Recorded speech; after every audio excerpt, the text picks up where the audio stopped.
నమో వెంకటేశాయ. అప్రాకృత దేహధరా అపాకృత దోషభరా గోవింద గోవింద. సిద్ధిప్రదాతారమచింత్య శక్తిం బుద్ధిప్రదేష్టారమనన్యరూపం విఘ్నాపహంతారమపాస్తభేదం నమామి గోపీగణనాథమేకం అని అఖిలాండకోటి బ్రహ్మాండ నాయకుడు దేవదేవుడు శ్రీ వెంకటేశ్వర స్వామి వారిని భక్తిగా నమస్కరించుకుంటూ శ్రీకృష్ణ పరమాత్మ అనుగ్రహించిన శ్రీమద్భగవద్గీతా గ్రంథం యొక్క అధ్యయన కార్యక్రమాన్ని ఈ శుభ సాయంకాల వేళ మనం ప్రారంభించుకుందాము.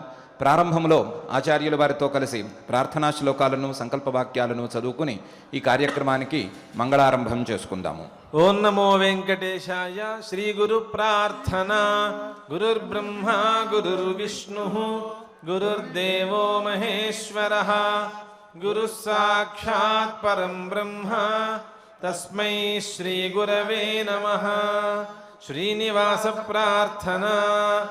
సమానోదితానేక సూర్యేందుకోటి ప్రభాపూరతుల్యద్యుతిం దుర్నిరీక్షం న శీతం న చోష్ణం సువర్ణావదాత ప్రసన్నం సదానంద సంవిత్స్వరూపం.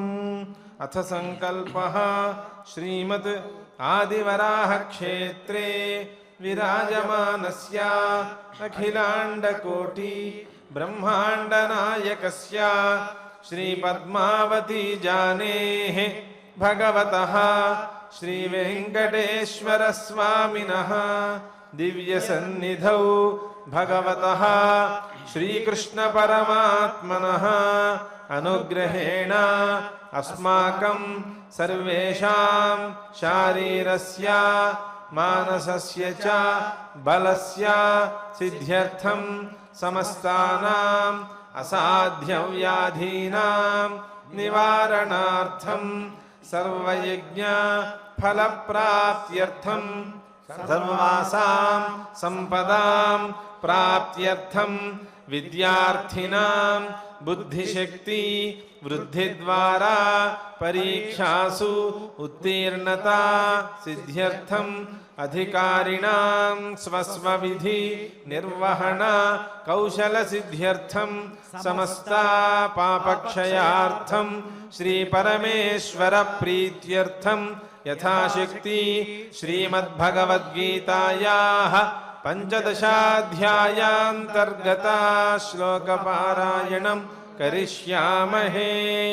శ్రీగీతా ప్రార్థనా. సర్వోపనిషదో గావో దోగ్ధా గోపాలనందనః పార్థో వత్సః సుధీర్భోక్తా దుగ్ధం గీతామృతం మహత్. శ్రీకృష్ణ ప్రార్థనా. సరోజనేత్రాయ కృపాయుతాయ మందారమాలా పరిభూషితాయ ఉదారహాసాయ లసన్ముఖాయ నమోస్తు గోపీజనవల్లభాయ. శ్రీవేదవ్యాస ప్రార్థనా. కలిమలాస్త వివేక దివాకరం సమవలోక్య తమోవలితం జనం కరుణయా భువి దర్శిత విగ్రహం మునివరం గురువ్యాసమహం భజే. శ్రీ గురుభ్యో నమః. భవసంచిత పాపౌఘ విధ్వంసన విచక్షణం విఘ్నాంధకారభాస్వంతం విఘ్నరాజమహం భజే. దివసేనైవ తత్కుర్యాత్ येन రాత్రౌ సుఖం భవేత్. అష్టమాసేషు తత్కుర్యాత్ येन వర్షాస్ సుఖం వసేత్. పూర్వే వయసి తత్కుర్యాత్ येन వృద్ధః సుఖం వసేత్. యావజ్జీవేన తత్కుర్యాత్ येन ప్రేత్య సుఖం వసేత్ అని విదురుడు ధృతరాష్ట్ర మహారాజు గారికి చెప్పినటువంటి మాటలలో ఒక మాట. పగలు వెలుగు ఉన్నప్పుడు, వెలుగు చక్కగా ఉన్నప్పుడే రాత్రిపూట సుఖంగా ఉండటానికి కావలసినటువంటి పనులన్నీ చేసుకోవాలి. సంవత్సరం మొత్తం మీద పని చేసుకోగలిగినటువంటి కాలంలోనే, పని చేసుకోగలిగినటువంటి ఋతువులలోనే పని చేసుకుని, పనికి వెళ్ళలేనటువంటి వర్షాకాలంలోనూ లేదా ఇతర ప్రతికూలమైనటువంటి కాలాల్లోనూ సుఖంగా ఉండేటట్లు ఏర్పాట్లు చేసుకోవాలి. అలాగే మానవుడు తన జీవితంలో మొదటి వయస్సులో, ప్రారంభ వయస్సులోనే సరి అయినటువంటి శ్రమ చేసుకుని సరి అయిన రీతిలో వృద్ధాప్యంలో సుఖంగా ఉండేటట్లుగా ఏర్పాట్లు చేసుకోవాలి. అలాగే జీవితమంతా కూడా సరి అయినటువంటి దిశలో జీవితాన్ని నడుపుకుంటూ సరి అయిన దిశలో ధర్మ మార్గంలో వెళుతూ తర్వాత కూడా సుఖంగా ఉండేటట్లుగా ఏర్పాట్లు చేసుకోవాలి అని విదురుడు ధృతరాష్ట్ర మహారాజు గారికి చెప్పినటువంటి నీతి వాక్యాలు. ఇవి చాలా అనుకూలమైనటువంటి వాక్యాలు, దాదాపుగా మనమందరము అనుకునేటువంటి మాటలే. వెలుగు ఉన్నప్పుడే దీపం ఉండగానే ఇల్లు చక్కబెట్టుకోవాలి అనే సామెత కావచ్చు, వెలుగు ఉన్నప్పుడే పనులన్నీ చేసుకోవాలి, రాత్రి చీకటి వచ్చిన తర్వాత విశ్రాంతికి ఏర్పాట్లు కావాలి అనే అభిప్రాయం కానీ, లేదా అనుకూలమైన వాతావరణం ఉన్నప్పుడే మన పనులన్నీ చక్కబెట్టుకుని ప్రతికూలమైనటువంటి వాతావరణం వచ్చినప్పుడు లేదా ప్రతికూలమైన వాతావరణాన్ని ఎదుర్కోవలసి వచ్చినప్పుడు కావలసినటువంటి ఏర్పాట్లు ముందుగానే సిద్ధం చేసుకోవాలి అనేది కూడా మనకు అలవాటులో ఉన్నదే.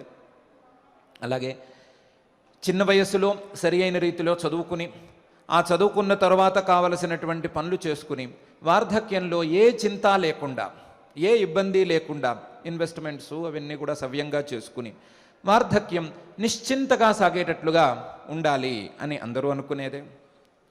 కాకపోతే యావజ్జీవేన తత్కుర్యాత్ ఏన ప్రేత్య సుఖం వసేత్ అనే దాన్ని మాత్రం పెద్దగా పట్టించుకోవటం లేదేమో అని అనిపిస్తోంది.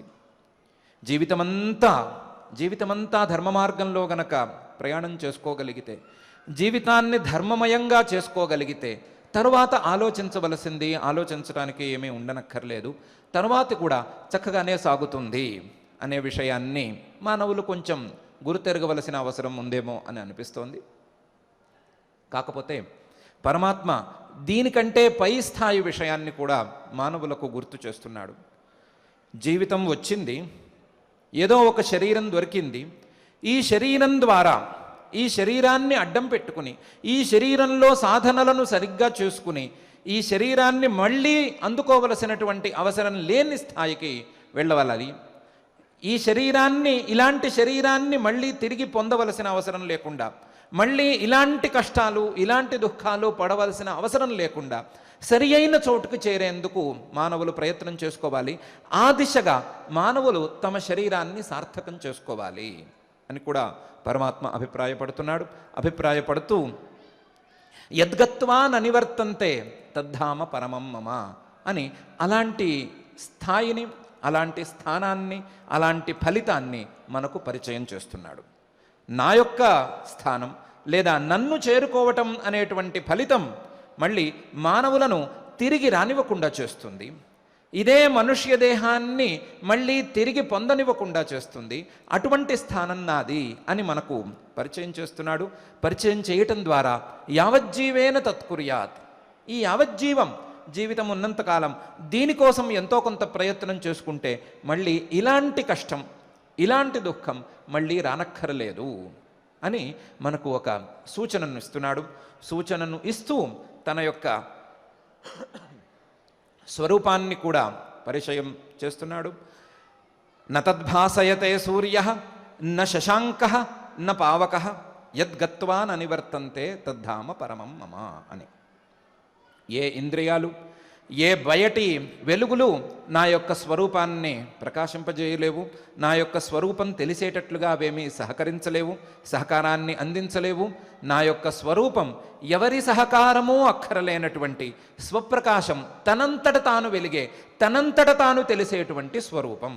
అటువంటి స్వరూపాన్ని గనక చేరుకున్నట్లయితే మళ్ళీ తిరిగి రానవసరం ఉండదు, తిరిగి వచ్చేందుకు ఆస్కారం ఉండదు అని ఈ శ్లోకంలో పరమాత్మ చెప్తున్నాడు. ఆ స్థానాన్ని పొందటానికి మీరందరూ ప్రోత్సాహాన్ని పొందాలి, ప్రేరణను పొందాలి అని అభిప్రాయపడుతున్నాడు. అయితే ఆ పరమాత్మ అనేటువంటి స్థానాన్ని చేరిన జీవుడు మళ్ళీ తిరిగి ఎందుకు రాడు?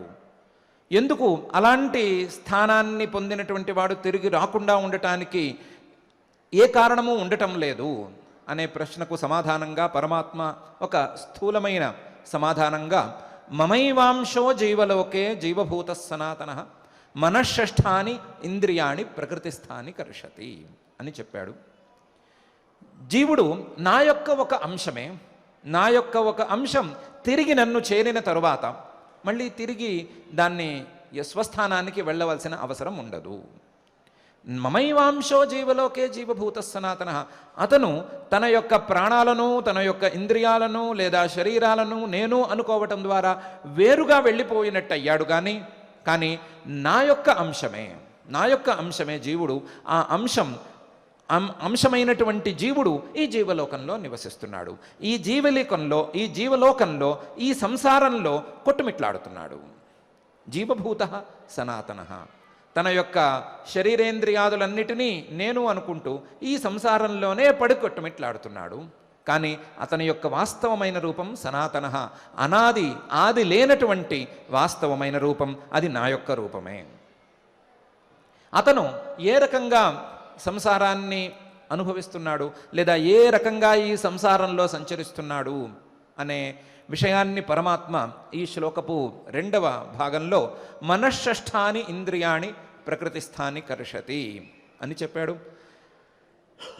జాగ్రత్త, స్వప్నం, సుషుప్తి అవస్థలలో 3 దశలలోనూ ఆయా ఇంద్రియాలను వాడుకుంటూ ఆయా ఇంద్రియాల ద్వారా విషయాలను, వస్తువులను తెలుసుకుంటూ వాటి ద్వారా ఏదో ఒక రకమైనటువంటి సుఖదుఖాలను పొందుతూ చివరికి సుషుప్తి అనేటువంటి దశలో ఈ విషయాలను, ఇంద్రియాలను అన్నిటినీ విడిచిపెట్టి తన ప్రకృతి అయినటువంటి మాయను ఆశ్రయించుకుని విశ్రాంతిని పొందుతూ స్వస్వరూపం యొక్క ఆనందపు ఛాయను, ఆనందపు లేశాన్ని అనుభవిస్తూ విశ్రాంతిని పొందుతూ మళ్ళీ తిరిగి జాగ్రత్త దశకు అలాగే స్వప్న దశకు వస్తూ ఉన్నాడు. ఈ 3 అవస్థలలోనూ తిరుగుతూ ఉన్నాడు. పర్యాయేన ఒక్కొక్క అవస్థలోనూ కొంతసేపు ఉంటూ వస్తున్నాడు. వస్తూ ఇంద్రియాల ద్వారాను మనస్సు ద్వారాను వస్తువులను తెచ్చుకుని ఆ వస్తువుల ద్వారా సుఖాన్ని పొందే ప్రయత్నం చేసుకుంటున్నాడు. ఇది నా యొక్క అంశమైనటువంటి జీవుడి యొక్క పరిస్థితి అని ఈ శ్లోకంలో చెప్పాడు. ఈ శ్లోకంలో ఇంతే చెప్పటం కాకుండా ఈ శ్లోకంలో చెప్పినట్లుగా ఇంద్రియాలతో ఆయా శరీరాలను లేదా ఆయా వస్తువులను లోపలికి తీసుకుంటూ వాటి ద్వారా సుఖదుఖాలను అనుభవించేటువంటి పనిని మాత్రమే చేయకుండా దాన్ని మించి కూడా చాలా పనులు చేస్తున్నాడు. దాన్ని మించి ఏం పనులు చేస్తున్నాడు అంటే దీన్ని ఒక శరీరానికి పరిమితం చేసుకోవటం లేదు. ఒక శరీరంలో ఉండేటువంటి ఇంద్రియాల ద్వారా, ఒక శరీరంలో ఉండేటువంటి మనస్సు ద్వారా బయట ఉండేటువంటి వస్తువులను లోపలికి తీసుకోవటం, దాని ద్వారా సుఖదుఖాలను అనుభవించటం అనేటువంటి ప్రక్రియను ఒక శరీరానికి పరిమితం చేసుకోకుండా శరీరం నుండి శరీరానికి మరలుతూ వేరువేరు శరీరాల ద్వారా, చాలా శరీరాల ద్వారా ఇదే ప్రక్రియను, ఇదే ప్రాసెస్ను నిరంతరం నడిపిస్తూ ఉన్నాడు. నడిపించటమే తన పని అన్నట్లు పనిచేస్తున్నాడు. ఆయా ఇంద్రియాలను ఒక శరీరంలో ఉంచుకుని అవే ఇంద్రియాలను తాను శరీరాంతరానికి, వేరే శరీరానికి వెళ్ళినప్పుడు ఆ ఇంద్రియాలను కూడా తీసుకువెళ్తున్నాడు. అక్కడికి తీసుకువెళ్ళి అక్కడ ఆ ఇంద్రియాలను ప్రతిష్ఠ చేసుకుని ఆ ఇంద్రియాల ద్వారా మళ్ళీ కొత్త శరీరం నుండి కొత్త రకమైనటువంటి వస్తువులను, కొత్త రకమైనటువంటి జ్ఞానాలను పొందుతూ తను నిరంతరం సంసారంలోనే ఉండేటట్లుగా చూసుకుంటున్నాడు అని చెప్పటానికి పరమాత్మ పై శ్లోకంలో ఇలా అంటున్నాడు. శరీరం యదవాప్నోతి యచ్చాప్యుత్క్రామతి ఈశ్వరః గృహీత్వైతాని సంయాతి వాయుర్గంధా నివాసయాత్ అని. ఈ జీవుడు కొత్త శరీరాన్ని దేన్ని పొందాలన్నా సరే, శరీరం యదవాప్నోతి, కొత్త శరీరాన్ని దేన్ని పొందవలసి వచ్చినా సరే, ఈ శరీరం నుండి ఇంకో శరీరానికి వెళ్ళవలసినటువంటి సందర్భం వచ్చినప్పుడు ఆ శరీరాన్ని పొందే సందర్భంలో యచ్చాప్యుత్క్రామతీశ్వర, ఈ శరీరం నుండి ఒక గెంతి అక్కడికి వెళుతున్నప్పుడు, ఉత్క్రమణం చేసినప్పుడు యచ్చాప్యుత్క్రామతీశ్వర, అలాంటి సందర్భంలో ఈ ఇంద్రియాలను మనశ్షష్ఠాని ఇంద్రియాణి ప్రకృతిస్థాని కర్షతి అని చెప్పినటువంటి ఇంద్రియాలను తీసుకువెళ్ళి గృహీత్వైతాని, ఈ ఇంద్రియాలను తీసుకునే సంయాతి వెళుతున్నాడు. వెళ్ళి కొత్త శరీరంలో ఈ ఇంద్రియాలను ప్రతిష్ఠ చేసుకుంటున్నాడు. కొత్త శరీరంలో ఈ ఇంద్రియాల ద్వారా తన పని తను చేసుకుంటున్నాడు. గృహీత్వైతాని సంయాతి, ఒక శరీరం నుండి మరొక శరీరాన్ని చేరేటప్పుడు జీవుడు ఈ ఇంద్రియాలను కూడా తీసుకువెళ్తున్నాడు. తీసుకువెళ్ళి ఆ శరీరంలో ప్రతిష్ఠ చేసుకుంటున్నాడు. దానికి ఉదాహరణ చూసుకోవాలి అంటే, వాయువు పూల మీద నుంచి వీచేటువంటి వాయువు పూలలో ఉండేటువంటి సుగంధాలను, ఆ సుగంధాల యొక్క రేణువులను తీసుకువెళ్ళినట్లుగా, ఒక చోట నుండి మరొక చోటుకు తీసుకువెళ్ళినట్లుగా ఈ జీవుడు ఒక శరీరంలో ఉండేటువంటి ఇంద్రియాలను మరొక శరీరంలోకి తీసుకువెళ్తున్నాడు. కొత్త శరీరంలో కూడా ఈ ఇంద్రియాలను స్థాపించుకుంటున్నాడు అని పరమాత్మ ఈ శ్లోకంలో అంటున్నాడు. ఈ శ్లోకంలో ఇలా చెప్పటం ద్వారా పరమాత్మ ఒక శరీరానికి జీవుడు కట్టబడటం లేదు, ఒకే శరీరాన్ని నేను అని అనుకోవటం లేదు, రకరకాల శరీరాలను, చాలా శరీరాలను నేను అనుకుంటూనే ఉన్నాడు.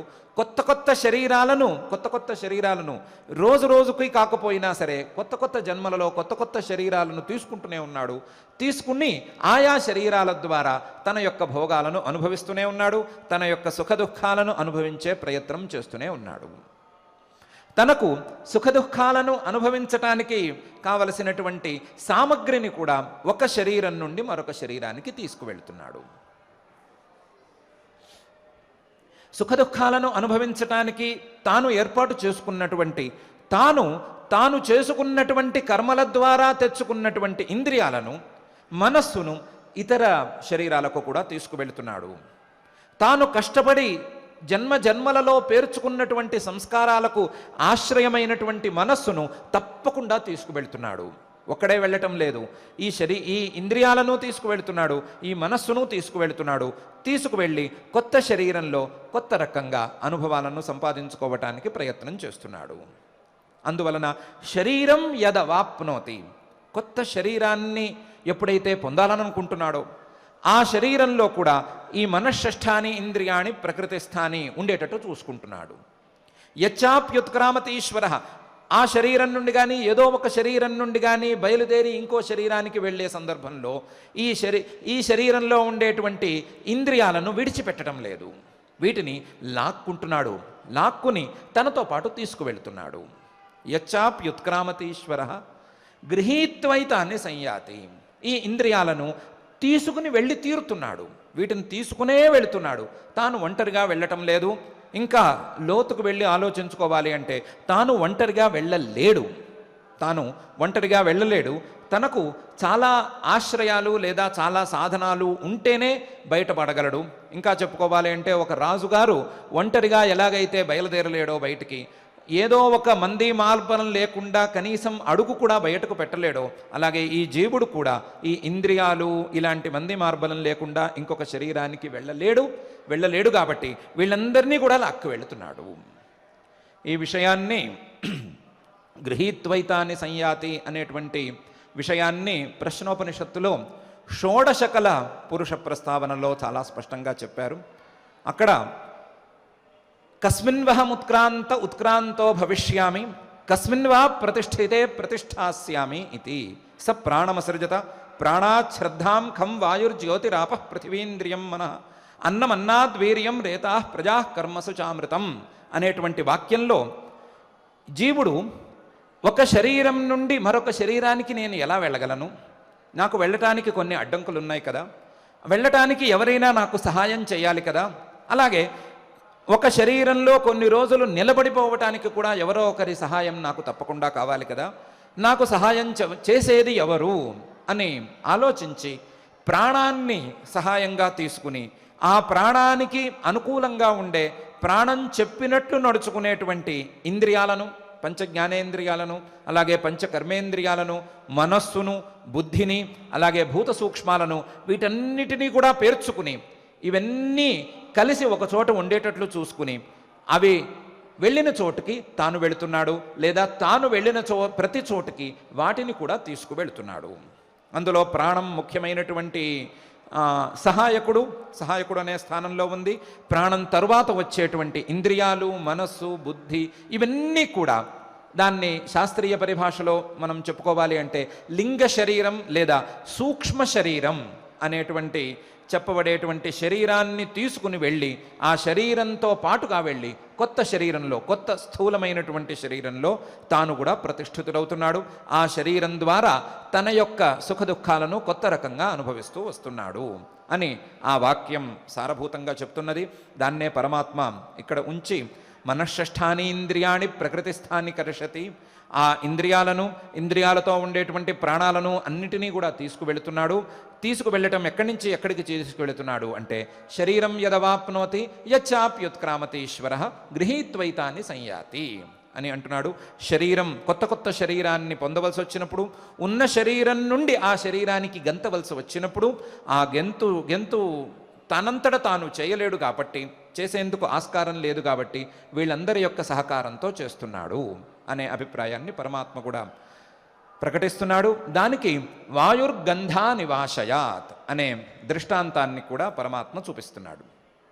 ఎలాగైతే వాయువు గాలి ఒక చోటు నుండి ఒక చోటికి ప్రవహిస్తూ, ఒక చోటు నుంచి ఒక చోటికి ప్రవహించటమే స్వభావంగా కలిగినటువంటి వాయువు పూల మీదుగా ప్రసరించేటప్పుడు, పూల మీదుగా ప్రవహించేటప్పుడు పూలలో ఉండేటువంటి గంధాన్ని లేదా వాసనను తీసుకుని వెళుతూ ఉంటుందో, వాసనను తీసుకుని కొత్త చోటుకు వెళుతూ ఉంటుందో, అలాగే ఒక చోటు నుండి ఒక చోటుకి ప్రాణపు సహాయంతో వెళ్ళేటువంటి జీవుడు, ప్రాణం అనేటువంటి వాయువు యొక్క వికారం సహాయంతో వెళ్ళేటువంటి జీవుడు ఆ శరీరంలో ఉండేటువంటి ఇంద్రియాలను, ఇతర సంస్కారాలను, మనస్సును అన్నిటినీ తీసుకువెళ్తాడు అని చెప్పటానికి ఈ ఉదాహరణను లేదా ఈ దృష్టాంతాన్ని, ఈ ఉపమానాన్ని పరమాత్మ వాడుకుంటున్నాడు.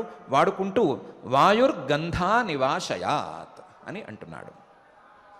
ఇలా చెప్పటం ద్వారా పరమాత్మ శరీరం నుండి శరీరానికి వెళ్ళేవాడు, ఒక శరీరం నుండి మరొక శరీరానికి వెళ్ళేవాడు జీవుడు అనే ఒక జీవ లక్షణాన్ని కూడా పరిచయం చేస్తున్నాడు. జీవుడు అంటేనే ఒక శరీరం నుండి మరొక శరీరానికి వెళ్తాడు.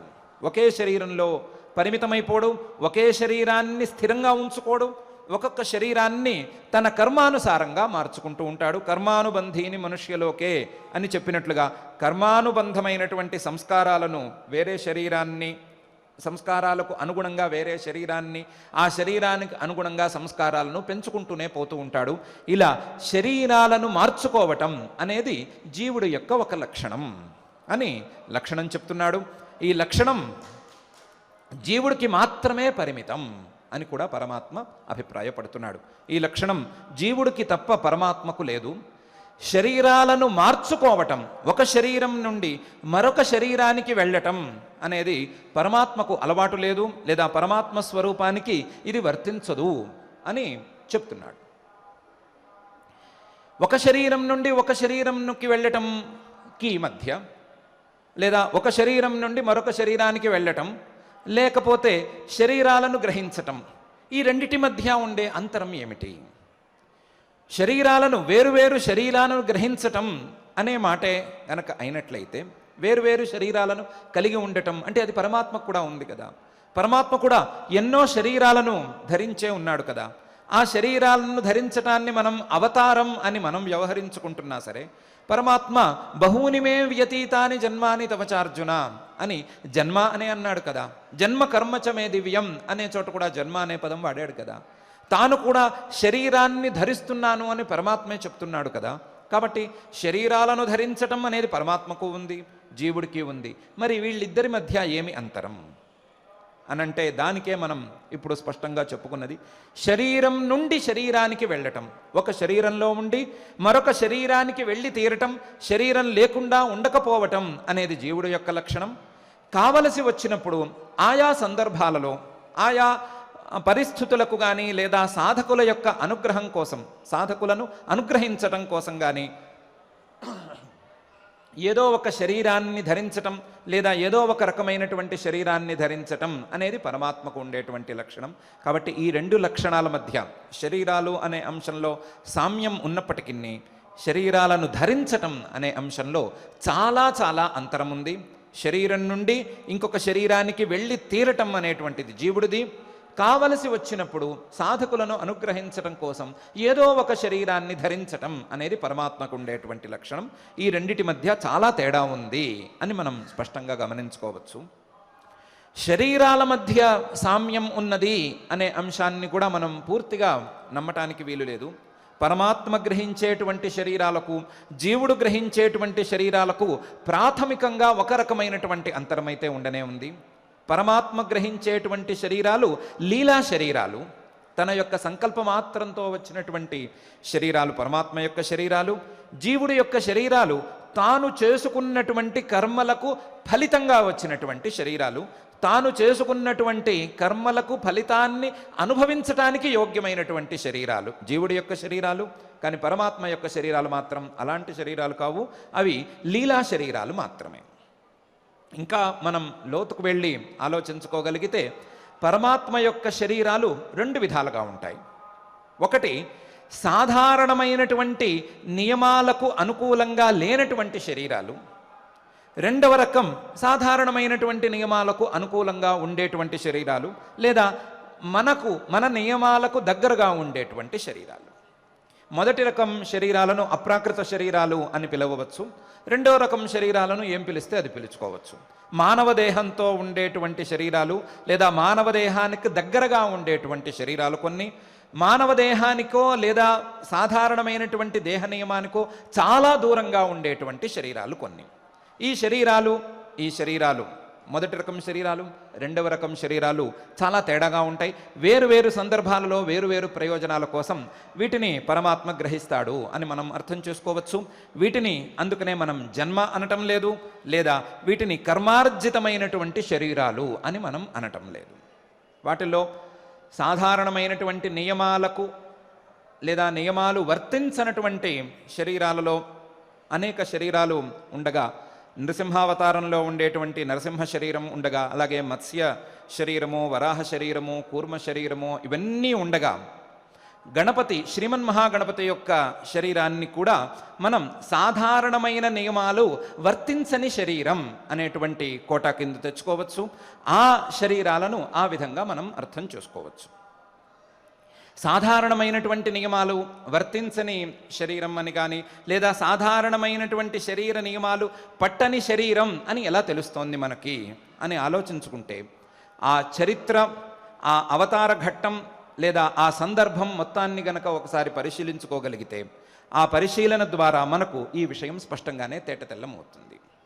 ఎలా గణపతి యొక్క శరీరం లేదా గణపతి అనే మనం ఈరోజు ధ్యానించుకునే లేదా పూజించుకునేటువంటి శరీరం ఏర్పడింది అని ఒకసారి చాలా వేగంగా మనం ఆలోచించుకోగలిగితే, పూర్వం గజాసురుడు అనే ఒక రాక్షసుడు ఉండేవాడు. ఆయన పరమేశ్వరుణ్ణి చాలా భక్తిగా తపస్సు చేసి మెప్పించి నా హృదయంలో ఉండు అని చెప్పలేక, తన తామస గుణాన్ని దాటలేక, నా కడుపులోనే ఉండిపో, వేరెవరికి నువ్వు కనిపించరాదు అని వరం కోరుకున్నాడు. బోళాశంకరుడు లేకపోతే భక్త అభీష్టదాయకుడైనటువంటి పరమేశ్వరుడు దాన్ని ఒప్పుకుని ఆ గజాసురుడు కడుపులోనే ఉండిపోయాడు, ఎవరికి కనిపించటం లేదు. అలాంటి సందర్భంలో పార్వతీ అమ్మవారు శ్రీమన్మహావిష్ణువుని ప్రార్థించింది, నా భర్త పరమేశ్వరుడు ఎక్కడున్నాడో చూసి పెట్టవలసింది అని. ఆయన శ్రీమన్మహావిష్ణువు నందిని, బ్రహ్మని, కొంతమంది దేవతలను తీసుకువెళ్ళి గంగిరెద్దు ఆటలను ఆడించి, ఆ గజాసురుడి ముందు గంగిరెద్దు ఆటలను ఆడించి నందీశ్వరుడితో గజాసురుడిని మెప్పించి గజాసురుడు నీవు కావాల్సిన వరం కోరుకో అని కోరుకోగా, నాకు నీ కడుపులో ఉండేటువంటి శివుణ్ణి ఇచ్చేయి అని కోరుకున్నాడు. గజాసురుడు చేసేదేమీ లేక, నేను రమ్మన్న శివుణ్ణి మళ్ళీ నేనే పొమ్మనలేను, నేను పిలిచాను వచ్చాడు, నేను వెళ్ళమనలేను ఆయన్ని, కాబట్టి మీరే తీసుకోండి అని చెప్పేశాడు. చెప్పేగా నందీశ్వరుడు తన వాడిగా ఉండేటువంటి కొమ్ములతో ఆయన కడుపు చీల్చి శివుణ్ణి బయటికి తెచ్చాడు. ఈ లోపల శివుడు బయటకు వచ్చాడు, కైలాసానికి వస్తున్నాడు అనే వార్త పార్వతీ అమ్మవారిని చేరగా పార్వతీ అమ్మవారు శివుడు వస్తున్నాడు అనేటువంటి ఆనందంతో తలంటి పోసుకుందాము, నలుగు పెట్టుకుందాము అని ప్రయత్నం ప్రారంభించింది. ఆ ప్రయత్నంలో నలుగు పెట్టుకుంది. తన ఒంటి మీద ఉండేటువంటి నలుగునంతా తీసి ఒక బొమ్మని చేసి ఆ బొమ్మకి ప్రాణం పోసి అందంగా ఉన్నవాడు పిల్లవాడు అని అతని చేతిలో ఒక లడ్డు పెట్టింది. మరో చేతికి ఒక శక్తి అనేటువంటి ఆయుధం ఇచ్చింది. ఆయుధం ఇచ్చి బయట కాపలా కాస్తూ ఉంటాను ఆయన, ఎవరొచ్చినా సరే వదిలిపెట్టద్దు లోపలికి, నేను స్నానం చేసి రావాలి, ఎవరొచ్చినా వదిలిపెట్టద్దు అంది ముద్దుగాను. ఈ పిల్లవాడు బయట కాపలా కాస్తున్నాడు. ఈ లోపల మంది మార్బలంతో పరమేశ్వరుడు వేంచేశాడు.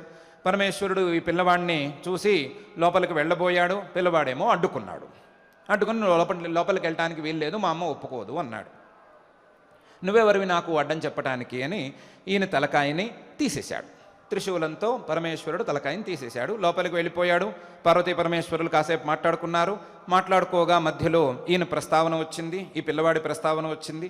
పిల్లవాడు చాలా అహంకారిగా ఉన్నాడు, అందుకని తలకాయ తీసేశాను అని పరమేశ్వరుడు అన్నాడు. పార్వతీ అమ్మవారు బాధపడి నేను కావాలని చేసుకున్న బొమ్మ, దాన్ని నువ్వు ఎలా తీసేస్తావు? అది నీకు సరి అయినది కాదు. ఎలాగైనా సరే నన్ను అనుగ్రహించవలసిందే, నా పిల్లవాడిని నాకు తిరిగి ఇవ్వవలసిందే అంది. అంటే పరమేశ్వరుడు ఏమన్నాడు, ఉత్తర దిక్కుగా వెళ్ళి అక్కడ మొదట కనిపించిన ప్రాణి తాలూకు శరీరపు తలకాయని తీసుకొచ్చేయండి అని ప్రమథగణాలతో అన్నాడు. ప్రమథగణాలు ఉత్తర దిక్కుకు వెళ్ళినాయి. వెళితే ఇంతకు ముందు పడిపోయినటువంటి గజాసురుడు అక్కడ పడుకున్నాడు, ప్రాణాలు పోగొట్టుకుని అక్కడ పడుకుని ఉన్నాడు. అతని తలకాయ తీసుకొచ్చి ఈ తలకాయకి అంటించేశారు, ఈ శరీరానికి అంటించేశారు. అంటించేయగా గజాననంతో, గజవదనంతో, ఏనుగు ముఖంతో బాలకుడు తయారయ్యాడు. ఇది ఈ బాలకుడు యొక్క అవతార ఘట్టం. ఇందులో చాలా సులభంగానే మనకు అర్థమైపోతోంది. నలుగు పిండితో బొమ్మ చేయటం ఎంత కష్టం, అందులోనూ నూనె రాసుకున్న తర్వాత వంటికి అద్దుకున్నటువంటి నలుగు పిండితో బొమ్మ చేయటం అనేది ఎంత కష్టం. పోనీ బొమ్మ అయితే చేశారు అని అనుకుందాము. ఆ బొమ్మకి కాళ్ళు చేతులు ఎన్ని ఉండాలి, ఎంత అందంగా ఉండాలి, ప్రాణం పోసేందుకు వీలుగా ఎంత బాగా తయారవ్వాలి. తయారైనప్పుడు ప్రాణం పోసినంత మాత్రాన ఒక బొమ్మ శరీరాన్ని ధరించి ఎలా నుంచుని ఉంది. ఆ తర్వాత కూడా పరమేశ్వరుడు తలకాయ తీసేసిన తర్వాత తీసిన తలకాయనే ఎందుకు అంటించలేదు? ఉత్తర దిక్కున పడుకున్నటువంటి గజవదనాన్నే తీసుకొచ్చి ఎందుకు అంటించాలనుకున్నారు? ఇవన్నీ గనక మనం జాగ్రత్తగా పరిశీలిస్తే, జాగ్రత్తగా ఆలోచించుకుంటే, ఇది ఏది సాధారణమైనటువంటి శరీరోత్పత్తి నియమానికి అనుకూలమైన విషయం కాదు. సాధారణంగా శరీరాలు కలిగేటువంటి విధానంలో ఈ శరీరం కలగలేదు. ఈ శరీరం కేవలం కొంతమంది సాధకులను అనుగ్రహించటానికి, కొన్ని పనులను చక్కబెట్టడానికి, ఈ సృష్టిలో ఉండేటువంటి కొన్ని కర్తవ్యాలను నిర్వహించుకోవటానికి పరమాత్మ లీలామాత్రంగా తీసుకున్నటువంటి శరీరం. లీలామాత్రంగా తీసుకున్నాడు కాబట్టే ఇందులో ఇన్ని రకాలైనటువంటి విశేషాలు కనిపిస్తున్నాయి. ఈ శరీరానికి తల్లిదండ్రి లేరు. ఈ శరీరం ఏ రకమైనటువంటి సాధారణ నియమానికి అనుకూలంగా లేదు. ఒక తలకాయని తీసుకొచ్చి అతికించినంత మాత్రాన మళ్ళీ ప్రాణం ఎలా వచ్చేసింది, ఎంతసేపు అయింది, దానికి ఎంతసేపు పట్టింది, ఇలాంటి నియమాలేవి ఈ శరీరానికి సరిగ్గా అంటటం లేదు. అంటకపోగా పరమాత్మ యొక్క విశ్వాత్మత్వాన్ని, విశ్వరూపాన్ని ప్రదర్శించటానికి ఒక ఉదాహరణగా, ఒక దృష్టాంతంగా ఈ శరీరం మన ముందు నిలుస్తోంది. సాధారణమైనటువంటి శరీరానికి ఉండేటువంటి జాతి నియమం దీనికి లేదు. మనుష్య జాతి అంటే మనుష్య శరీరానికి ఉండవలసినటువంటి లక్షణాలే ఉండాలి అనే నియమం ఈ శరీరానికి లేదు. సగం మనుష్యుల యొక్క ఆకారంలో ఉంది, మిగతా తలకాయ భాగంలో మాత్రం ఏనుగు యొక్క ఆకారంలో ఉంది. ఉన్నా సరే ఇది ఒక పరమాత్మ యొక్క విశ్వరూపానికి, పరమాత్మ యొక్క సర్వాత్మభావానికి ఉదాహరణగా భక్తులకు, ఆ ఉపాసకులకు ఉపాస్య రూపంగా నిలిచి ఉంది సాధకులను అనుగ్రహిస్తూ ఉంది. ఈ రూపం ద్వారా పరమాత్మ ఎంతోమందికి ఏకాగ్రతను లేదా ఉపాసనా ఫలితాన్ని ఇవ్వటాన్ని సంకల్పించాడు అని అర్థం చేసుకోవచ్చు. అర్థం చేసుకోవటం మాత్రమే కాకుండా ఆ రూపం ద్వారా పరమాత్మ ఎన్నో విషయాలను బోధించాలని కూడా ప్రయత్నం చేశాడు. తల్లిదండ్రుల మీద ప్రదర్శించవలసినటువంటి భక్తి శ్రద్ధలు, తల్లిదండ్రుల మీద పెంచుకోవలసినటువంటి భక్తి శ్రద్ధలు, తల్లిదండ్రులను గౌరవంగా చూసుకుంటే వచ్చేటువంటి ఫలితాలు, వీటన్నిటినీ పరమాత్మ ఈ రూపం ద్వారా చెప్పదలిచాడు. అందువలనే ఆ గణపతి అనేటువంటి ఆకారానికి, అలాగే కుమారస్వామి గారికి, ఇద్దరికి కొంచెం పోటీ రాగా, విఘ్నాధిపత్యం ఎవరికి ఇవ్వాలి అనేటువంటి సందేహం రాగా, భూమండలం మొత్తం చుట్టి తొందరగా ఎవరు వస్తారో వారికి ఈ పదవి ఇస్తాము అని చెప్పగా, కుమారస్వామి గారేమో నెమలి వాహనం మీద భూమండలం మీదకి ప్రయాణం చేయటం, గణపతి గారు మాత్రం అలాంటి ప్రయత్నాలేవి పెట్టుకోకుండా శ్రద్ధగా, భక్తిగా తల్లిదండ్రులకు ప్రదక్షిణం చేయటం ద్వారా భూమండల ప్రదక్షిణం చేసినటువంటి ఫలితాలను పొందటం, ఆ పొందినందుకు, అలాంటి బుద్ధి కుశలతను ప్రదర్శించినందుకు ఫలితంగా విఘ్నాధిపత్యాన్ని పొందటం అనేటువంటిది కూడా మనం ఆ చరిత్రలో గమనించుకోవచ్చు. ఇలాంటి ఎంతటి ఉత్తమమైనటువంటి జన్మ అయినా, ఎంత ఉత్తమమైన స్థానంలో ఉన్నవారైనా సరే తల్లిదండ్రులను గౌరవించవలసిందే అనేటువంటి నియమాన్ని ప్రదర్శించటానికి కూడా ఈ రూపాన్ని, ఈ శరీరాన్ని పరమాత్మ వాడుకున్నాడు. ఇలాంటి అనేక ప్రయోజనాలు, ఇంకా చాలా చాలా ప్రయోజనాలు, ఆ ప్రయోజనాలన్నిటినీ సాధించడం కోసం, ఎంతోమంది రాక్షసులను సంహరించుకోవటం కోసం, ఎంతోమంది మనసులలో ఉండేటువంటి రాక్షస ప్రవృత్తులను సంహరించటం కోసం పరమాత్మ ఈ రూపాన్ని ధరించి, ఈ రకమైనటువంటి శరీరాన్ని ధరించి మన ముందు ఉంటున్నాడు. మనం కూడా ఆ పరమాత్మను భక్తి శ్రద్ధలతో కొలుస్తూ ఉన్నాము, కొలిచి మనం కూడా ఫలితాలను పొందుతూ ఉన్నాము. ఇవి మొదటి రకం శరీరాలకు ఉదాహరణగా ఉండేటువంటి శరీరం. మొదటి రకం శరీరాలు అంటే సాధారణమైనటువంటి శరీర నియమాలు అంటని శరీరాలు. ఆ శరీరాల్లో ఇదొక శరీరం, ఇంకా చాలా శరీరాలు ఉన్నాయి. ఈ శరీరాలకు ఏదో అలా చూచాయగా ఉత్పత్తిని ప్రదర్శిస్తారే కానీ ఈ శరీరం పూర్తయినట్టు, అవతారం సమాప్తమైనట్టు ఎక్కడా మనకు ప్రదర్శించరు. ప్రదర్శించకపోగా సృష్ట్యాది నుండి చివరి వరకు కూడా ఈ రూపం ఇలాగే ఉంటుంది అని ఆయా పురాణాలలో ప్రదర్శిస్తూ ఉంటారు. దీనికి జనన మరణాలు అని కూడా ప్రత్యేకించి ఏమీ ఉండవు. ఇలాంటి శరీరాలు ఇవి. ఇక రెండవ శరీరాలు, పరమాత్మకు ఉండేటువంటి రెండవ రకంలో ఉండే శరీరాలు, ఇవి సాధారణ నియమాలకు దగ్గరగా ఉంటాయి. సాధారణ నియమాలకు దగ్గరగా ఉండటం అంటే ఒక తల్లి తండ్రికి పుట్టి ఉండటం, పెరుగుతూ ఉండటం, క్రమక్రమంగా పెరగటం, ఆ క్రమంగా పెరగటం కూడా మానవుల యొక్క నియమాలను అనుసరిస్తూ ఉండటం, మానవుల యొక్క నియమాలను పూర్తిగా అనుసరించకపోయినా సరే కొన్ని నియమాలనైనా సరే అనుసరిస్తూ ఉండటం అనేటువంటిది ఈ శరీరంలో మనం గమనించుకోవచ్చు. దానికి రామావతారం కానీ, కృష్ణావతారం కానీ, పరశురామావతారం కానీ, లేదా ఇతర అవతారాలను కొన్నిటిని మనం తీసుకోవచ్చు. అందులోనూ కృష్ణావతారమే తీసుకుంటే, ఆ కృష్ణావతారంలో పరమాత్మ వసుదేవుడు దేవకి అనే తల్లిదండ్రులకు జన్మించినట్లు, గోకులంలో పెరిగినట్లు, అక్కడ కొంచెం పెద్దయినట్టు, సాందీపని మహర్షి గారి దగ్గర విద్యాభ్యాసం చేసినట్లు, కుచేలుడితో స్నేహం చేస్తున్నట్లు, ఇలా సాధారణ మానవుల యొక్క నియమాలకు దగ్గరగా ఉంటూ ఉంటాడు. కానీ అదే సమయంలో సాధారణమైనటువంటి మానవులకు ఉండే ప్రధానమైన తత్వాన్ని మాత్రం కలిగి ఉండడు. ఆ విషయాన్ని మనం రాసక్రీడ సందర్భంలో ఒకసారి అనుకున్నాం. ఆయనకు మనసు లేదు, మనసులో సంస్కారం లేదు, సంస్కారాలకు తగినట్లుగా వచ్చేటువంటి కోరికలు ఆయనకు లేవు. లేకపోయినా సరే కేవలం సాధకానుగ్రహార్థం కొన్ని పనులను చేస్తూ ఉంటాడు. సాధకులను పై ఎత్తుకు తీసుకువెళ్ళటానికే నిరంతరం తన అవతార సమయాన్ని వెచ్చిస్తూ ఉంటాడు. ఇటువంటి శరీరాలను కూడా పరమాత్మ తీసుకోవటం కద్దు. ఈ శరీరాలకు ఉత్పత్తి ఉంటాయి, వినాశము ఉంటుంది, ఉత్పత్తి వినాశాలు ఉంటాయి. ఈ అవతార పరిసమాప్తి దినం అని కూడా ఒకటి రోజు ఉంటుంది. అవతార పరిసమాప్తి దినం ఉన్నప్పటికీ అవతార పరిసమాప్తి అయిన వెంటనే పరమాత్మ వేరొక శరీరానికి వెళ్ళాలి అనేటువంటి నియమం ఈ శరీరానికి లేదు. కాబట్టి ఈ శరీరం నుండి మరొక శరీరానికి వెళ్ళే అవసరం కానీ అలాంటి అలవాటు కానీ పరమాత్మకు లేదు. ఇవి పరమాత్మ యొక్క రెండవ శరీరం తాలూకు ఉదాహరణలు, లేదా రెండవ శరీరంలో పరమాత్మ ఉండేటువంటి తీరు.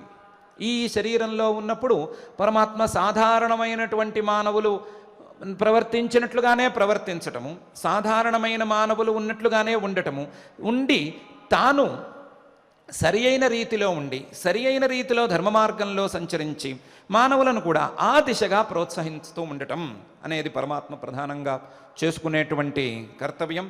తానే ఇంతకుముందు చెప్పినట్లుగా జోషయేత్ సర్వకర్మాణి విద్వాన్ యుక్త సమాచరన్ అనేటువంటి నియమాన్ని ఈ శరీరాలలో పరమాత్మ పాటిస్తూ ఉంటాడు. న బుద్ధిభేదం జనయేద్ అజ్ఞానాం కర్మసంగినాం జోషయేత్ సర్వకర్మాణి విద్వాన్ యుక్త సమాచరన్ అనే నియమాన్ని పరమాత్మ ప్రదర్శిస్తూ ఉంటాడు. కర్మలను చేసుకుని ఆ కర్మలకు సత్ఫలితాలను అందుకోవాలి అని ఆలోచించేటువంటి సాధకులను మనం దెబ్బతీయరాదు. వారికి అనవసరమైనటువంటి సందేహాలనో బుద్ధిభేదాలనో కలిగించరాదు. వారు వెళుతున్నటువంటి దారిలోనే వెళ్ళి వారు వెళుతున్నటువంటి దారిలోనే సరి అయినటువంటి ధర్మ మార్గం ఏది అని చూపించి ఆ ధర్మ మార్గంలో సంచరించి వారిని పై స్థాయికి తీసుకువెళ్ళటం అనేది జ్ఞానవంతుల యొక్క కర్తవ్యం. అందులోనూ సర్వజ్ఞుడైనటువంటి నేను తప్పకుండా అదే విధంగా వ్యవహరిస్తూ ఉంటాను అని పరమాత్మ ఈ శరీరంలో ఉండగా వేరువేరు సందర్భాలలో ప్రకటిస్తూ ఉంటాడు. దానికి కూడా మనం సరి అయిన ఉదాహరణ చూసుకోగలిగినట్లయితే, నారద మహర్షి గారు ఒకరోజు కృష్ణావతారంలో ఉండగా కృష్ణ పరమాత్మ దగ్గరకు వచ్చారు. వచ్చి సాయంకాలం వరకు మాట్లాడారు, ఏదో మాట్లాడుకోవాల్సినవి మాట్లాడుకున్నారు. అయ్యా చంద్రోదయ వేళ సమీపిస్తున్నది, నేను వెళ్ళిపోవాలి, నా ఇంటికి వెళ్ళిపోవాలి అని అన్నాడు. నేను స్వర్గలోకానికి వెళ్ళిపోవాలి అన్నారు నారద మహర్షి గారు. అదేంటండి చంద్రోదయ వేళకి ఇక్కడ ఎందుకు ఉండకూడదు, ఎందుకు వెళ్ళిపోవాలి అని అడిగాడు కృష్ణుడు. అడిగితే ఈరోజు భాద్రపద శుద్ధ చవితి కదా, భాద్రపద మాసంలో శుక్లపక్షంలో వచ్చేటువంటి చవితి కదా, ఈ చవితి రోజునే కదా శ్రీమన్మహాగణాధిపతిని విఘ్నాధిపత్యంలో అభిషేకం చేశారు. ఈ రోజునే కదా చంద్రుణ్ణి దర్శిస్తే నీలాప నిందలు వస్తాయి అనేటువంటి శాపం పార్వతీ అమ్మవారు చంద్రుడికి ఇచ్చింది. విఘ్నాధిపత్యం వచ్చింది కదా అని ప్రజలందరూ ఆ గణపతిని చాలా శ్రద్ధగా రోజంతా కొలిచారు. కొలిచి ఆయనకి నైవేద్యాలు పెట్టారు. ఆయనేమో అవన్నీ కడుపు నిండా తిన్నాడు. ఇంత లావు బాణ పొట్ట వేసుకుని సాయంకాలం అయ్యేసరికి కైలాసం చేరాడు. చేరితే అక్కడ తల్లిదండ్రులు కనిపించారు. తనకు ఉండేటువంటి తాను ప్రదర్శించదలుచుకున్నటువంటి మాతృ భక్తిని పితృభక్తిని చూపించటానికి ఆయన ఒకసారి తల్లిదండ్రులకు నమస్కారం చేసుకుందామని ప్రయత్నించాడు. ప్రయత్నించటంలో ఈ పొట్ట అడ్డం పడింది. కాళ్ళు పైకి లేస్తున్నాయి. తల కిందకి వాల్చాలి అనుకుంటే కాళ్ళు పైకి లేస్తున్నాయి, కాళ్ళు కిందకి వాలాలి అంటే తల పైకి లేస్తోంది. సీసాల్లే తయారైపోతోంది శరీరం. ఈ స్థితిని చూసి చంద్రుడు నవ్వాడు కదా. నవ్వినప్పుడు అమ్మవారికి కోపం వచ్చింది. కోపం వచ్చి నా పిల్లవాడిని చూసి నవ్వావు, అతనికి జరగరాని అపకారం జరిగింది కాబట్టి నిన్ను ఎవరైనా చూస్తే నీలాప నిందలకు గురి కావాలి అని శాపం పెట్టింది కదా. చంద్రుడు అమ్మవారిని వేడుకున్నాడు కదా, అయ్యా ఇది సరి అయిన రీతి కాదు, నన్ను చూడకుండా ఎలా కుదురుతుంది, నేనేదో పొరపాటు చేశాను, నన్ను క్షమించండి అని వేడుకున్నాడు కదా. వేడుకుంటే సరే పోతే పోని చవితి రోజు నిన్ను చూడకూడదు అని ఆవిడ శాపానికి ప్రతీకారం ఇచ్చింది.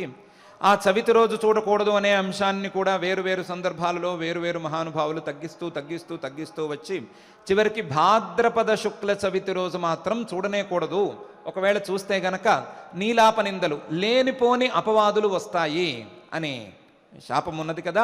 ఆ శాపానికి నేనెందుకు గురి అవుతాను, అసలే త్రిలోక సంచారిని నేను, అందరూ నా మీద దృష్టి పెట్టారు, నా మీద అపప్రచారాలు చేస్తూ ఉంటారు, నేను అలాంటి వాటికి లోను కాను, నేను వెళ్ళిపోతున్నాను అని నారద మహర్షి గారు చెప్పారు. పాపం కృష్ణుడు తెలియనట్లుగా విన్నాడు. ఆహా ఇదా విషయము, అలాగే చేద్దామండి అని రాజ్యంలో చాటింపు వేయించాడు. ఎవరు చంద్రోదయ వేళకు బయట ఉండకూడదు, అందరూ కళ్ళు మూసుకుని ఉండాలి, లేదా ఇళ్లలో తలుపులు వేసుకుని ఉండాలి, చంద్రుడిని చూడకూడదు అని చాటింపు వేయించాడు.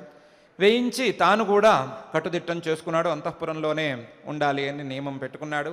అయితే ఇంట్లో సామాన్యమైన పనులు చెప్తారా, ఇంట్లో ఎంత పెద్ద మహానుభావుడు కృష్ణ పరమాత్మ ఎవరున్నా సరే ఊరికే కూర్చోమంటారా, పనులు చెప్పకుండా ఉంటారా? పిల్లలకు పాలు తెమ్మని ఎవరో ఆజ్ఞాపించారు. ఆ పాలు తెద్దామని ఈయన ఆవుల దగ్గరకు వెళ్ళాడు. జాగ్రత్తగా తలకాయ వంచుకునే ఉన్నాడు, చంద్రుణ్ణి చూసే ఉద్దేశంలో లేడు. పాలు పితుకుతున్నాడు. పితికిన పాలలో చంద్రుడి యొక్క ప్రతిబింబం కనిపించింది. అరే చైరాని పని చేశాను కదా, నేనే చేసేసాను కదా, ఏం నీలాపనిందలకు గురి కావాల్సి వస్తుందో అని ఈయనే భయపడుతున్నట్టుగా నటించాడు. అలాగే ఆయన లోపలికి వచ్చేసాడు. పని జరిగింది. ఈ లోపల సత్రాజిత్తు అని ఒక మహానుభావుడు ఆ రాజ్యంలో ఉండేవాడు. ఆయన సూర్యోపాసకుడు.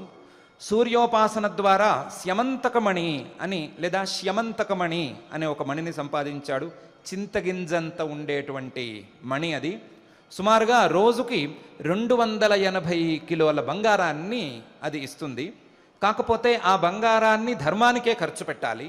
అనుభవానికి కానీ లేదా చెడు అలవాట్లకు కానీ ఖర్చు పెడితే, లేదా అధార్మికులు ఎవరైనా సరే ఆ మణిని ముట్టుకున్నా, ఆ మణి ద్వారా వచ్చేటువంటి బంగారాన్ని అనుభవించాలని చూసినా నిర్దాక్షిణ్యంగా నిర్దయగా వారిని సంహరించేస్తుంది అటువంటి మణి. ఆ మణిని సత్రాజిత్తు గారు తెచ్చుకొని పెట్టుకున్నాడు సూర్యుడి యొక్క అనుగ్రహంతో. రోజు బంగారం తెచ్చుకుంటున్నాడు, బంగారంతో దాన ధర్మాలను చేసుకుంటున్నాడు, మంచివాడే. ఆ మణిని ఎప్పుడు అడిగాడో, ఎందుకు అడిగాడో శ్రీకృష్ణుడు, ఇలాంటి మణులు రాజుల దగ్గర ఉండటం మంచిది కదయ్యా, రాజుల దగ్గర ఉంటే గనక వారికి సంపద పెరుగుతుంది, నువ్వేం చేసుకుంటావు అని ఏదో హేళనకో లేకపోతే ఒక పరిహాసానికో సాధారణమైనటువంటి మాటతోనో అడిగేశాడు. అడిగేయగా సత్రాజిత్తు నేను ఇవ్వనన్నాడు. ఇవ్వనని తన మానాన తను ఉన్నాడు. ఈ లోపల సత్రాజిత్తు యొక్క తమ్ముడు ప్రసేనుడు అనేవాడు ఈ మణిని ధరించి ఒకరోజు అడవికి వేటకు వెళ్ళాడు. ఆ ప్రసేనుడు అంత ధార్మికుడేమీ కాడు. కాబట్టి ఆ వేటకు వెళ్ళిన రోజు ఈ ప్రసేనుణ్ణి సింహం సంహరించేసేసింది. సంహరించి అదేదో గుళిక చిన్న చింతపిక్కలాగా ఉండేటువంటి ఈ గింజని ఏమైనా తినే వస్తువా అని చూద్దాము అని మెల్లగా నోటితో కరుచుకొని కొంత దూరం వెళ్ళింది. ఈ లోపల త్రేతాయుగం నుండి శ్రీకృష్ణ పరమాత్మ యొక్క అనుగ్రహం కోసం ఎదురు చూస్తూ ఉన్నటువంటి జాంబవంతుడు ఆ సింహాన్ని చూశాడు. చూసి ఆ సింహాన్ని కొట్టేసి దాన్ని ఆ మణిని తీసుకువెళ్ళి ఇంటికి తీసుకువెళ్ళి తన ఇంట్లో కొత్తగా పుట్టినటువంటి పాపకు దాన్ని ఊయలకు ఆడటానికి మణి అందంగా ఉంది కదా అని అక్కడ పెట్టాడు. పెట్టి ఊరుకున్నాడు.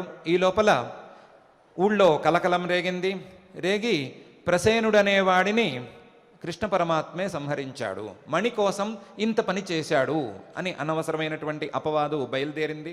ఆ అపవాదు క్రమంగా శ్రీకృష్ణుణ్ణి కూడా చేరితే ఆహా, చంద్రుణ్ణి చూసినటువంటి ఫలితాన్ని నేను పొందేశాను కదా, ప్రతిబింబాన్ని చూసినట్లే అయిపోయింది కదా అని కృష్ణ పరమాత్మ బాధపడి ఈ అపవాదును పోగొట్టుకోవటానికి అరణ్యానికి వెళ్ళాడు. మెల్లగా ఇన్వెస్టిగేషన్ చేశాడు.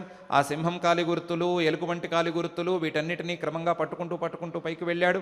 చివరికి జాంబవంతుడు గుహలోకి వెళ్ళాడు. అక్కడ జాంబవంతుడితో యుద్ధం చేశాడు. జాంబవంతుడితో యుద్ధం చేసి త్రేతాయుగంలో రామావతారంలో జాంబవంతుడు కోరుకున్నటువంటి కోరికను తీర్చి జాంబవంతుణ్ణి ఓడించి ఆయన్ని అనుగ్రహించి వారింట్లో ఉండేటువంటి జాంబవతిని వివాహమాడి రాజ్యానికి వచ్చాడు. రాజ్యానికి వచ్చి ఈ మణిని సత్రాజిత్తుకు ఇచ్చేశాడు. అయ్యా, నేను కాదు తీసుకువెళ్ళింది, జరిగిన సంగతి ఇది, కాబట్టి మీరు నా మీద అనవసరమైన అపప్రచారం చేయవద్దు అని చెప్పేశాడు. చెబితే సత్రాజిత్తు కాస్త భయపడ్డాడు. అనవసరంగా పెద్ద మనిషి మీద అపవాదు వేశాను, నేను చేసిన తప్పుకి నేను పరిహారం చెల్లించుకోవాలి అని తన చెల్లెలు సత్యభామను కృష్ణ పరమాత్మకు ఇచ్చి పెళ్లి చేశాడు. మణిని మాత్రం అప్పటికి ఇవ్వలేదు, మణిని మాత్రం తనే ఉంచుకున్నాడు. సత్యభామను మాత్రం ఇచ్చి సత్యభామనిచ్చి పెళ్లి చేసి, అయ్యా నా తప్పును మన్నించండి, మనం బంధువులము, ఇక మీద తప్పులేమీ లేవు అని కృష్ణ పరమాత్మ యొక్క అనుగ్రహాన్ని పొందాడు. ఈ లోపల ఊళ్ళో వాళ్ళందరూ ఎందుకు ఇలా జరిగింది అని విచారించుకోగా ఇది చంద్రుణ్ణి చూసినటువంటి ఫలితము. చంద్రుడి యొక్క ప్రతిబింబాన్ని భాద్రపద శుద్ధ చవితి రోజు చూస్తే ఇదే ఫలితం వస్తుంది. ఇది పరమాత్మకు కూడా తప్పలేదు, ఇంత పెద్ద మనిషికి కూడా తప్పలేదు. కాబట్టి ఇది చాలా కష్టసాధ్యము. ఆయన మహానుభావుడు కాబట్టి ఈ నీలాపనింద వచ్చినా సరే ఎలాగోలాగా వెళ్ళి అంత దూరం వెళ్ళి జరిగిన సంఘటన ఏమిటి అని చూసి జాంబవంతుడితో యుద్ధం చేసి తీసుకొచ్చాడు. మిగతా సామాన్యులకు నీలాపనిందలు వచ్చినప్పుడు ఇంత పని చేసే సామర్థ్యం ఎక్కడి నుంచి ఉంటుంది? కాబట్టి దీనికి ఏమైనా పరిష్కారం చూపించవలసిందే అని అందరూ కలిసి శ్రీకృష్ణుణ్ణి శరణు వేడారు. ఆయన ఒక మాట అయితే చెప్పాడు, ఇది నిజమే, ఇంత కష్టసాధ్యమైనటువంటి పనులను అందరూ చేయలేరు, నీలాపనిందలను అందరూ పోగొట్టుకోలేరు. కాబట్టి ఎవరైతే భాద్రపద శుద్ధ చవితి రోజున శ్రీమన్మహాగణాధిపతి పూజను చేసుకుని ఈ కథను విని అక్షతలను నెత్తి మీద చల్లుకుంటారో అటువంటి వారికి చంద్రుణ్ణి చూసినటువంటి దోషం ఉండదు. ఒకవేళ అది కూడా వేరువేరు సందర్భాల వలన ఏమైనా సరిగ్గా సాధ్యం కాకపోతే ఈ కథాశ్రవణం చేసినా సరే అలాంటి దుష్ట ఫలితాన్ని పొందరు. ఒకవేళ అది కూడా కష్టమైతే గనక సింహ ప్రసేనమవధీత్ సింహో జాంబవతాహత సుకుమారక మారోదీహి తవ హ్యేషస్యమంతక అనే శ్లోకాన్ని చదువుకున్నా సరే ఈ దుష్ఫలితానికి వారు లోను కారు అని వరాన్ని ఇచ్చి ఎవరు ఈ చంద్రుణ్ణి చూసినటువంటి దుష్ఫలితానికి లోను కాకుండా తాను ఈ లోకంలో కట్టడి చేసుకున్నాడు. కట్టడి చేసుకోవటం ఎట్లా చేసుకున్నాడు అంటే మానవ శరీరాలకు అనుకూలమైనటువంటి విధానాలతోనే చేసుకున్నాడు. మానవ శరీరాల్లో ఉండేటువంటి జీవులు అనుసరించవలసినటువంటి విధానాలను అనుసరించవలసినటువంటి ధార్మికమైనటువంటి నియమాలను అనుసరిస్తూ ఆ అపవాదును తాను నెత్తి మీద పెట్టుకుని ఆ అపవాదును తీర్చుకోవటానికి తానే ప్రయత్నం చేసి తిరిగి మణిని తీసుకువచ్చి ఇచ్చి, అయ్యా నేను కాదు అనే మాట చెప్పుకుని మానవులు వ్యవహరించినట్లుగానే వ్యవహరించుకున్నాడు. మానవులు వ్యవహరించినట్టుగా వ్యవహరించుకోవటం అనేది ధార్మిక మార్గంలోనూ చూపించుకున్నాడు. అదేవిధంగా వ్యవహార మార్గంలో కూడా అనవసరమైనటువంటి అపోహలు కలిగినప్పుడు దాన్ని సరి అయిన రీతిలో తొలగించుకోవలసినటువంటి ఆవశ్యకతను కూడా పరమాత్మ ఈ సంఘటన ద్వారా నొక్కి చెప్పాడు. నొక్కి చెబుతూ మానవుల యొక్క శరీరాలకు దగ్గరగా ఉండేటువంటి స్వభావాన్ని ప్రదర్శించాడు.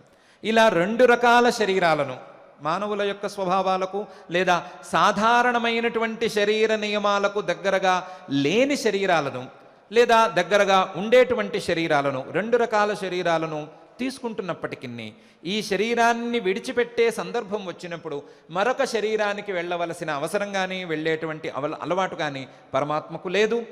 కొన్ని సందర్భాలలో ఒక శరీరాన్ని, ప్రారంభించినటువంటి శరీరాన్ని విడిచిపెట్టవలసినటువంటి అవసరం కూడా పరమాత్మకు లేదు. సాధారణ ఏ శరీర నియమాలు కూడా ఈ పరమాత్మను అంటవు.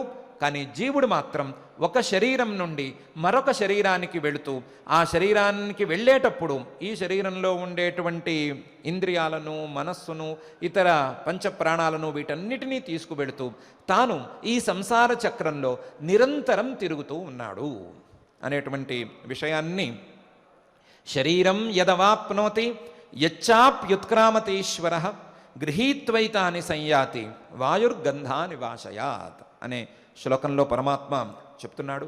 మనం ఈ పవిత్రమైనటువంటి దినంలో పరమాత్మ యొక్క 2 రూపాల గురించినటువంటి చర్చలను, పరమాత్మ యొక్క సాధారణ శరీర నియమాలకు లోని కాని శరీరం గురించినటువంటి చర్చను, సాధారణ నియమాలకు దగ్గరగా ఉండేటువంటి శరీరం గురించినటువంటి చర్చలను చేసుకున్నాం. సరి అయిన సందర్భంలో సరి అయినటువంటి ఉదాహరణ ద్వారా పరమాత్మ తత్వాన్ని అర్థం చేసుకోవడానికి ప్రయత్నం చేసుకున్నాం. అర్థం చేసుకోవడానికి ప్రయత్నం చేస్తూ వస్తున్నటువంటి ఈ రూపం మనకు తొందరగా అర్థం కావాలి అని, ఈ రూపం యొక్క వాస్తవమైనటువంటి తత్వం తొందరగా మనల్ని చేరుకోవాలి అని, మనం ఆ తత్వాన్ని తొందరగా అందుకోవాలని ఆ అఖిలాండ కోటి బ్రహ్మాండ నాయకుడు దేవదేవుడు శ్రీ వెంకటేశ్వర స్వామి వారిని భక్తిగా ప్రార్థించుకుంటూ ప్రార్థనతో ఈరోజు పారాయణ కార్యక్రమాన్ని ప్రారంభించుకుందాం. అథ శ్రీమద్భగవద్గీతాసు ఉపనిషత్సు బ్రహ్మవిద్యాయాం యోగశాస్త్రే శ్రీకృష్ణార్జున సంవాదే పురుషోత్తమయోగో నామ పంచదశోऽధ్యాయః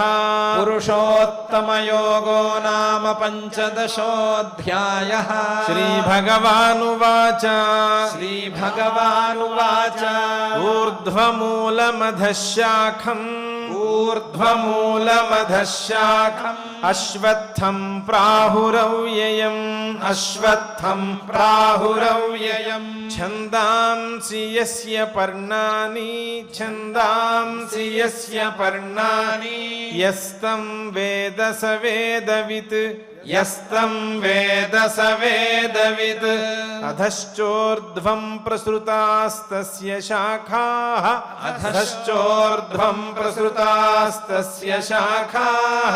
గుణప్రవృద్ధా విషయప్రవాళాః అధశ్చ మూలాన్యనుసంతతాని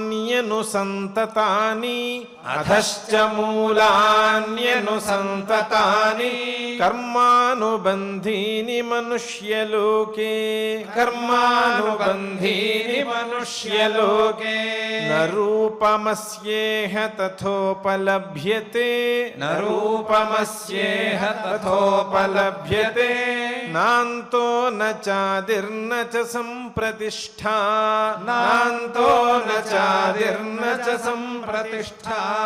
అశ్వత్థమేనం సువిరూఢమూలం అసంగశస్త్రేణ దృఢేన చిత్వా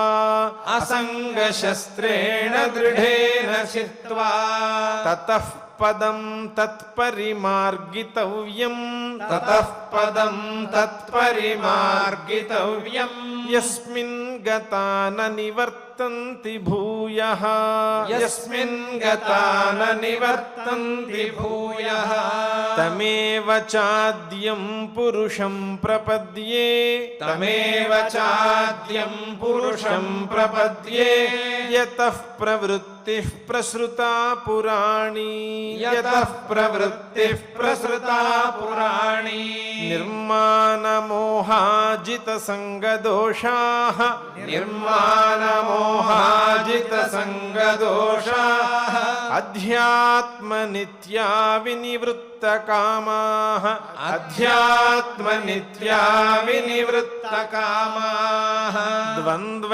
ద్వంద్వైర్విముక్తాః సుఖ దుఃఖ సంజ్ఞైః ద్వంద్వైర్విముక్తాః సుఖ దుఃఖ సంజ్ఞైః గచ్చంత్యమూఢాః పదమవ్యయం తత్ గచ్చంత్యమూఢాః పదమవ్యయం తత్ న తద్భాసయతే సూర్యః న తద్భాసయతే సూర్యః న శశాంకో న పావకః న శశాంకో న పావకః యద్గత్వా న నివర్తంతే యద్గత్వా న నివర్తంతే తద్ధామ పరమం మమ తద్ధామ పరమం మమ మమైవాంశో జీవలోకే మమైవాంశో జీవలోకే జీవభూతః సనాతనః జీవభూతః సనాతనః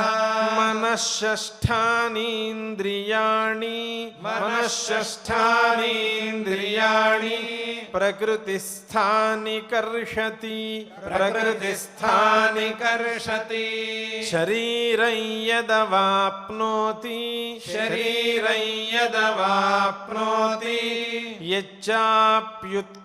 యచ్చాప్యుత్క్రామతీశ్వరః యచ్చాప్యుత్క్రామతీశ్వరః గృహీత్వైతాని సంయాతి గృహీత్వైతాని సంయాతి వాయుర్గంధాని వాశయాత్ వాయుర్గంధాని వాశయాత్ శ్రోత్రం చక్షుస్పర్శనం చ శ్రోత్రం చక్షుస్పర్శనం చ రసనం ఘ్రాణమేవ చ రసనం ఘ్రాణమేవ చ అధిష్ఠాయ మనశ్చాయం అధిష్ఠాయ మనశ్చాయం విషయానుపసేవతే విషయానుపసేవతే ఉత్క్రామంతం స్థితం వాపి ఉత్క్రామంతం స్థితం వాపి భుంజానం వా గుణాన్వితం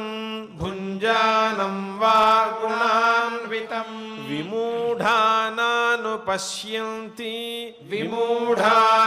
విమూఢానానుపశ్యంతి పశ్యంతి జ్ఞానచక్షుషః పశ్యంతి జ్ఞానచక్షుషః యతంతో యోగినశ్చైనం యతంతో యోగినశ్చైనం పశ్యంత్యాత్మన్యవస్థితం పశ్యంత్యాత్మన్యవస్థితం యతంతోప్యకృతాత్మానః యతంతోప్యకృతాత్మానః నైనం పశ్యంత్యచేతసః నైనం పశ్యంత్యచేతసః యదాదిత్యగతం తేజః యదాదిత్యగతం తేజః జగద్భాసయతేఖిలం జగద్భాసయతేఖిలం యచ్చంద్రమసి యచ్చాగ్నౌ యచ్చంద్రమసి యచ్చాగ్నౌ తత్తేజో విద్ధి మామకం తత్తేజో విద్ధి మామకం గామావిశ్య చ భూతాని గామావిశ్య చ భూతాని ధారయామ్యహమోజసా ధారయామ్యహమోజసా పుష్ణామి చౌషధీః సర్వాః పుష్ణామి చౌషధీః సర్వాః సోమో భూత్వా भूत्वा रसात्मकः सोमो भूत्वा रसात्मकः अहं वैश्वानरो भूत्वा अहं वैश्वानरो भूत्वा प्राणिनां देहमाश्रितः प्राणिनां देहमाश्रितः प्राणापानसमायुक्तः प्राणापानसमायुक्तः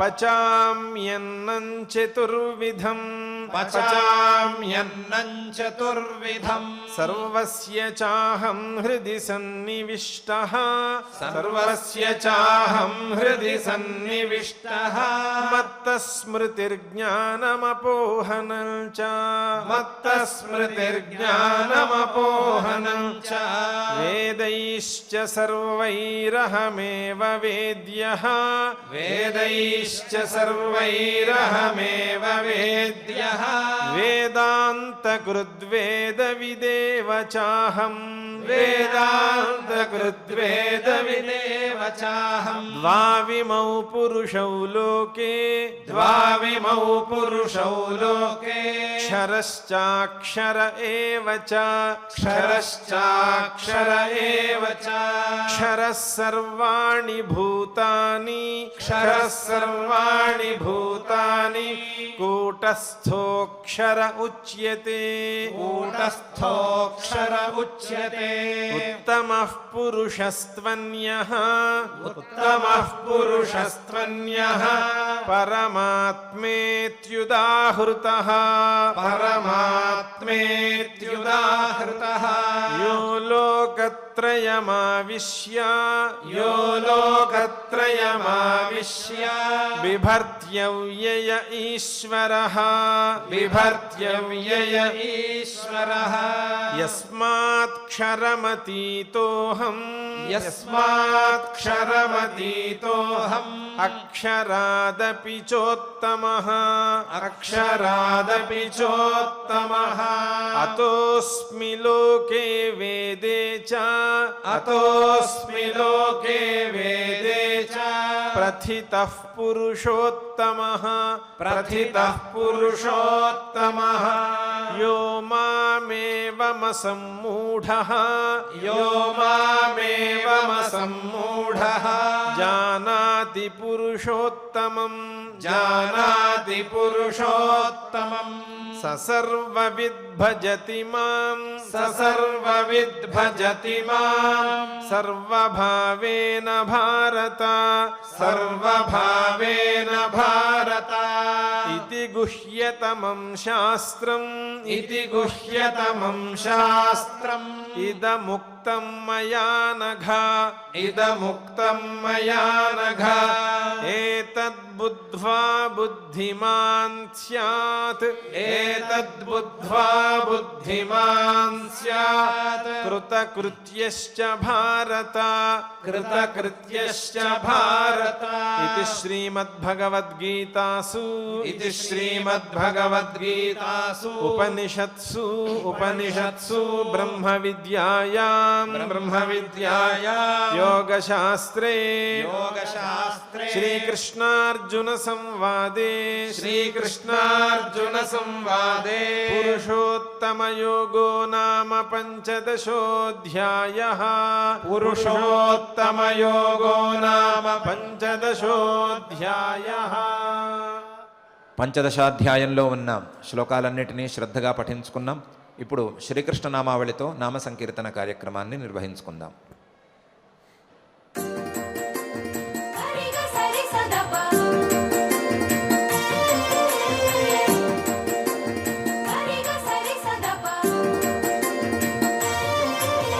कृष्णं वन्दे जगद्गुरुं श्रीकृष्णं वन्दे जगद्गुरुं कृष्णं वन्दे जगद्गुरुं श्रीकृष्णं वन्दे जगद्गुरुं कृष्णं वन्दे जगद्गुरुं श्रीकृष्णं वन्दे जगद्गुरुं कृष्णं वन्दे जगद्गुरुं श्रीकृष्णं वन्दे जगद्गुरुं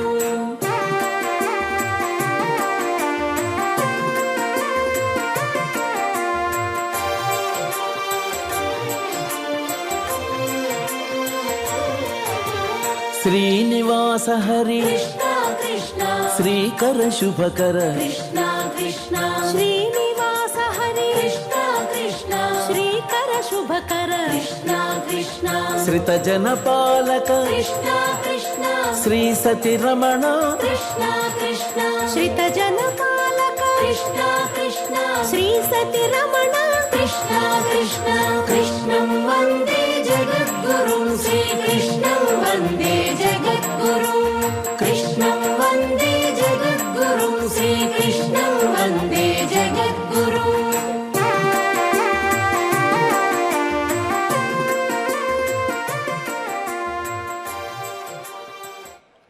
నామ సంకీర్తన కార్యక్రమం పూర్తయిన తరువాత ఆచార్యుల వారితో కలిసి మంగళ శ్లోకాలను చదువుకుని ఈ కార్యక్రమానికి మంగళ సమాప్తినిచ్చుకుందాం. యత్ర యోగేశ్వరః కృష్ణో యత్ర పార్థో ధనుర్ధరః తత్ర శ్రీర్విజయో భూతిర్ధ్రువా నీతిర్మతిర్మమ అథ క్షమా ప్రార్థనా యదక్షరపదభ్రష్టం మాత్రాహీనం చ యద్భవేత్ తత్సర్వం క్షమ్యతాం దేవనారాయణ నమోऽस्तु అథ భగవత్సమర్పణం కాయేన వాచా మనసేంద్రియైర్వా బుద్ధ్యాత్మనా వా ప్రకృతే స్వభావాత్ కరోమి యద్యత్ సకలం పరస్మై నారాయణాయేతి సమర్పయామి. అథ లోకక్షేమ ప్రార్థనా సర్వే భవంతు సుఖినః సర్వే సంతు నిరామయాః సర్వే భద్రాణి పశ్యంతు మా కశ్చిద్ దుఃఖభాగ్ భవేత్. అథ మంగళం శ్రియః కాంతాయ కళ్యాణ నిధయే నిధయేర్థినాం శ్రీవేంకట నివాసాయ శ్రీనివాసాయ మంగళం.